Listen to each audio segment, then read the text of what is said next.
یہ جو رمضان المبارک کا آخری عشرہ ہوتا ہے نا، یہ بڑا قیمتی ہے۔ میں پہلے بھی دوستوں سے عرض کرتا رہتا ہوں کہ ہم نا یہ آخری 10 دن اکثر بازاروں میں گھوم کے گزار دیتے ہیں۔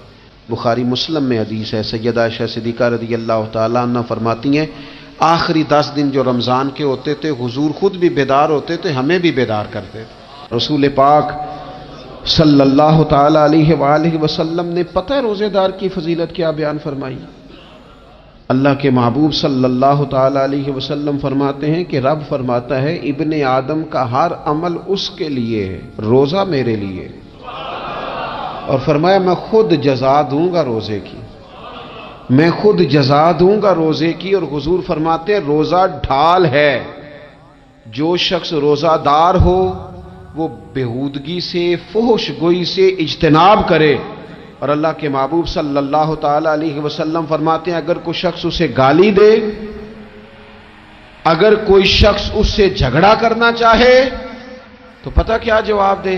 اسے کہے بھئی میں روزے دار ہوں، میرے منصب کا تقاضا نہیں کہ میں تیرے ساتھ الجھوں۔ اور رسول پاک صلی اللہ علیہ وسلم فرمانے لگے اوہو اتنی بڑی بات۔ حضور فرمانے لگے، یہ صحیح مسلم کے لفظ ہیں، کریم محبوب فرمانے لگے مجھے اس رب کی عزت کی قسم جس کے قبضے میں محمد عربی صلی اللہ علیہ وسلم کی جان ہے، حضور فرماتے روزہ دار کے منہ کی خوشبو اللہ تعالیٰ کے نزدیک قیامت کے دن مشک کی خوشبو سے بھی زیادہ بکت والی ہوگی۔ اس کے منہ سے جو خوشبو آتی ہے قیامت میں مشک پیچھے رہ جائے گا، اور رب کی بارگاہ میں صرف روزہ دار کے منہ سے۔ اگر تیرے منہ کی خوشبو رب کو اتنی پسند ہے تو تجھے بھی تو اپنے منصب کا خیال ہونا چاہیے۔ میرے رسول پاک علیہ السلام نے فرمایا روزہ دار کو 2 خوشیاں ملیں گی، ایک خوشی اس وقت ملتی ہے جب وہ افطار کرتا ہے، اور فرمایا ایک خوشی اس وقت ملے گی جب وہ اپنے رب سے ملاقات کرے گا، جب وہ اس سے ملے گا تو اس وقت روزہ دار کو خوشی ہوگی۔ بخاری مسلم میں حدیث ہے، سیدہ عائشہ صدیقہ رضی اللہ تعالیٰ عنہ فرماتی ہیں آخری 10 دن جو رمضان کے ہوتے تھے حضور خود بھی بیدار ہوتے تھے، ہمیں بھی بیدار کرتے تھے۔ یہ راتیں بیدار رہنے کی ہیں، شب قدر کی تلاش کی ہیں۔ نبی پاک نے اعتکاف فرمایا ہے، کوشش کریں جو تو اعتکاف بیٹھ رہے ہیں وہ تو بڑے باعث مبارکباد ہیں، جو نہیں بھی نہ بیٹھ رہے وہ بھی اپنے اپنے علاقے کی مساجد میں کوشش کریں 1 رات مل جائے، 2 مل جائیں، 4 مل جائیں، جتنا اضافی ٹائم ملے آخری 10 دنوں میں وہ مسجد میں گزاریں۔ زیادہ سے زیادہ وقت قرآن پاک پڑھیں، استغفار پڑھیں، درود پاک پڑھیں، یہ 3 ہی وظیفے ان کے ساتھ۔ اور رات کا وقت کوشش کریں قیام میں گزرے، نوافل میں گزرے، جہاں جہاں بھی آپ اس کو ہم نے ضائع نہیں کرنا، تو جہاں موقع ملے کوشش فرمائیں، یہ وقت ضائع کرنے والا نہیں ہے۔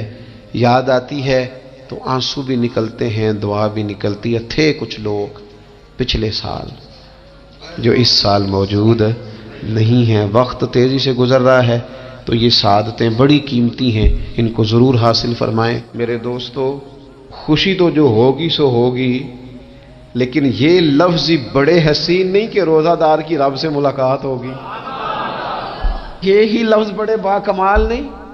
ایک روایت میں تو یہ ہے نا کہ روزہ میرے لیے ہے میں اس کی جزا دوں گا، اور ایک روایت میں یہ ہے کہ روزہ میرے لیے ہے اور رب فرماتا ہے میں خود روزے کی جزا ہوں، یعنی باقی نیکیوں پر ثواب ملے گا، روزہ رکھنے والے کو رب رحمان ملے گا۔ نبی اکرم صلی اللہ تعالی علیہ وسلم کے امت کے صوفیاء نے نا کچھ چیزوں کو بڑا کھولا ہے۔ عارف رومی کہتے ہیں کہ ایک دن نا محمود غزنوی نے خزانوں کے دروازے کھول دیے اور فرمایا بھئی میں نے آج ہر چیز کھول دی ہے، جو جس چیز پہ ہاتھ رکھے گا وہ اسی کی ہو جائے گی۔ لوگ دوڑے، کوئی سونے کی طرف، کوئی چاندی کی طرف، کوئی جائیدادوں کی طرف، کوئی خزانے کی کنجیوں کی طرف، کوئی بڑے بہترین گھوڑے اور اونٹوں کی طرف، لوگ دوڑ گئے، جو جس پہ ہاتھ رکھے گا اسی کا۔ سب بھاگ گئے، ایاز بیٹھا ہے، نہ وہ حسن میں رہی شوخیاں، نہ وہ عشق میں رہی گرمیاں، نہ وہ غزنوی میں تڑپ رہی، نہ وہ خم ہے زلف ایاز میں، وہ لذتیں کہاں۔ ایاز چپ کر کے بیٹھا ہے۔ پھر محمود نے ایاز کی طرف مخاطب کر کے کہا ایاز اٹھنا نہیں، آج لوٹ سیل لگ گئی ہے، جو جس چیز پہ ہاتھ رکھے گا اسی کی۔ ایاز کہنے لگا بات پکی ہے نا؟ تو محمود خوش تھے، موڈ بڑا اچھا تھا، کہا بالکل پکی ہے۔ تو ایاز کہنے لگے چلو ٹھیک ہے۔ ایاز اٹھے، پیچھے سے جا کے نا تو محمود کے کندھے پہ ہاتھ رکھ دیا، محمود کے کندھے پہ ہاتھ رکھا۔ محمود کہنے لگے یہ کیا بات کا، آپ سے میں نے پوچھا تھا بات پکی ہے، جو جس پہ ہاتھ رکھے گا اسی کا نا۔ تو تھوڑی دیر پہلے مسکراتے چہروں میں آنسو آ گئے، ایاز بھی روئے تو محمود بھی روئے۔ کہا بادشاہ پکا رہنا، وہ جن کو خزانے چاہیے تھے وہ دوڑ گئے، مجھے تو چاہیے۔ لنگ کئی مہینے تے برس گئے تے تیری دید نو دیدے ترس گئے، تیری تو ملے گا۔ تو پھر کہا محمود نے، اس نے کہا میں وعدہ کر چکا تھا، بس ٹھیک ہے، باقیوں کے خزانے اور میں تیرا طے ہو گئی۔ فرمایا باقی نیکیوں پر ثواب ملے گا، اور روزہ رکھنے والے کو رب رحمان ملے گا، اللہ کا قرب ملے گا۔ دیکھو نا، وہ خاص انسان کو کیفیت حاصل ہوتی ہے روزے میں، رب کے ہونے کا یقین۔ وہ جو صوفیاء کہتے ہیں نا مراقبہ کرو، وہ نصیب ہوتا ہے۔ یعنی کسی کو کیا پتا ہے اس کا روزہ ہے کہ نہیں، اکیلا ہے نا گھر میں، فریزر بھرا ہوا ہے، نہیں نہ کھاتا، کیوں؟ اسے پتا ہے میرا رب میرے ساتھ ہے، میرا رب مجھے دیکھ رہا ہے۔ بس یہ تصور توحید پکا ہو جاتا ہے رمضان، تو پھر اللہ تبارک و تعالیٰ کی بھی خاص رحمت اور کوئی خاص ہی اعزاز۔ حضور فرماتے ہیں جنت کے کئی دروازے ہیں، ایک باب الریان ہے، اس سے صرف روزہ دار گزریں گے۔ آواز ہوگا روزے والے آ جاؤ، وہ آ جائیں گے، فرمایا اس خاص دروازے سے گزرو، جب گزر جائیں گے تو فرمایا بند کر دو بھئی، اور کوئی نہیں گزرے گا یہاں سے، دروازہ ہی مخصوص ہے، ان کا اعزاز ہی ذرا زیادہ ہے۔ تو میرے عزیز، رمضان شریف کے اندر وہ منصب کا بس خیال رکھیں کہ میں روزہ دار ہوں، اس احتیاط کے ساتھ۔ اور دوسری جو رمضان کی چند عبادات ہیں نا، سب سے پہلی تو میں عرض کروں گا تراویح کے حوالے سے۔ یہ بات یاد رکھ لیں کہ نبی پاک علیہ الصلوۃ والسلام نے فرمایا جس نے ایمان اور احتساب کی نیت کے ساتھ رمضان میں قیام کیا، اللہ اس کے پچھلے سارے گناہوں کو معاف فرما دے گا۔ اور ایک مقام پر نبی پاک صلی اللہ تعالی علیہ وسلم نے بیان کیا، یہ مشکات میں موجود ہے، حضور فرماتے ہیں رمضان اور قرآن دونوں قیامت کے دن بندے کی شفاعت کریں گے۔ رمضان کہے گا یا اللہ میں نے اسے دن بھر کھانا کھانے سے باز رکھا، اور تیری بارگاہ کے حکم کے مطابق اس نے اپنے آپ کو ان چیزوں سے بچا کے رکھا۔ اور قرآن کہے گا مالک رات میں نے اسے نیند سے روکے رکھا۔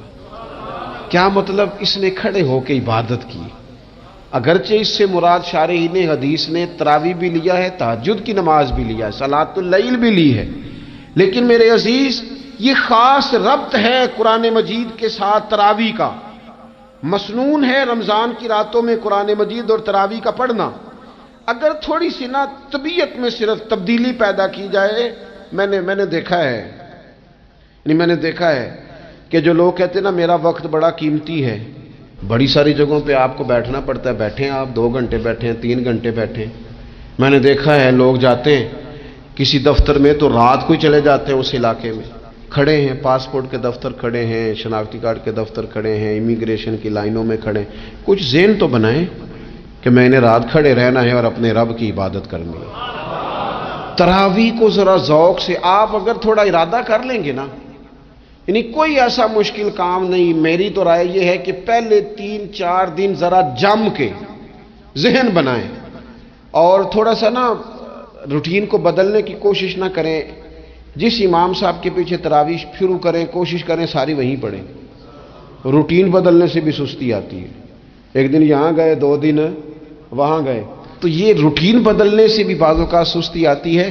کوشش کریں ایک جگہ پہ قرآن شریف سننا شروع کریں اور پھر پورا قرآن مجید وہیں پہ سنیں، اور تھوڑا ذہن بنائیں۔ میں نے دیکھا ہے ہمارے استاد صاحب اس طرح کیا کرتے تھے کہ بہت تھوڑا کھانا افطاری کے وقت، تھوڑا، اور ان سے کہا جاتا آپ بزرگ آدمی ہیں، اتنا کم کھانا کیسے نظام چلے گا؟ تو فرماتے تھے میں 1 چپاتی اور آدھی چپاتی کھا لوں گا لیکن تراویح کے بعد، اب اگر زیادہ کھانا کھاؤں گا تو طبیعت میں سستی آئے گی، میرے لیے کھڑا ہونا مشکل ہو جائے، سادہ سا کھانے کے ساتھ افطاری کی جائے گی۔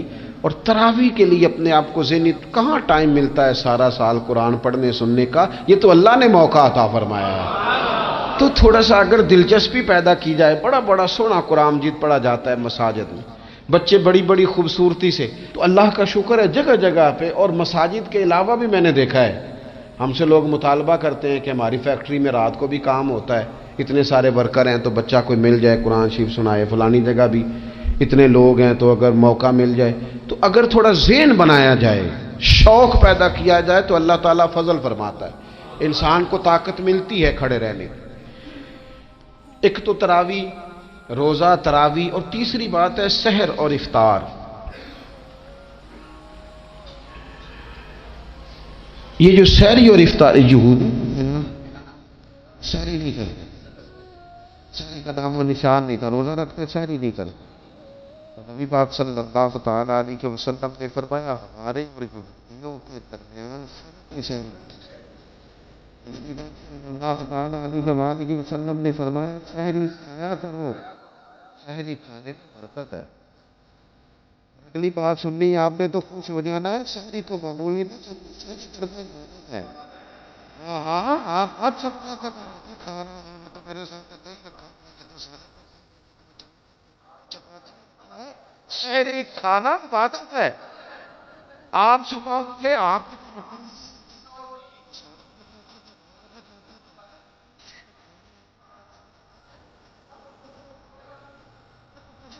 کھا رہے ہیں، کسی کے اٹھائے بیٹھے، سحری کا لگتا ہے کہ رب رسول کی رحمت کے ساتھ ادا ہوتا ہے۔ یہ اللہ رسول کے اٹھائے بیٹھے، کیا